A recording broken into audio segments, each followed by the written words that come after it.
এক গ্রামের নারিকেল আরেক গ্রামের হাটে বিক্রি করতাম। সেটাই ছিল আমার জীবনের প্রথম ব্যবসা। একসময় বুঝতে পারলাম গ্রামে থেকে স্বপ্নটাকে হয়তো ছোঁয়া যাবে না, ঢাকায় আমাকে যেতে হতোই। শুরু হলো আমার লজিং জীবন। সারা সন্ধ্যা পড়াতাম, সারা রাত ভাবতাম, আর সারাদিন ঘুরতাম, মানুষ দেখতাম। একদিন বাইতুল মোকাররমের সামনে পোস্টার বিক্রি হতে দেখলাম। মনে মনে হয়তো এমন কিছুই খুঁজছিলাম।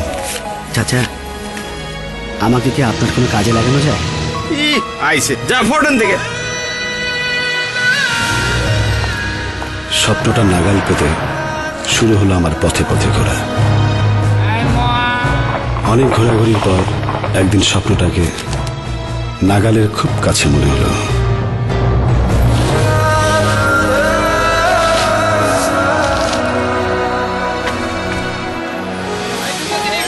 সেই ছিল আমার দিন বদলের শুরু।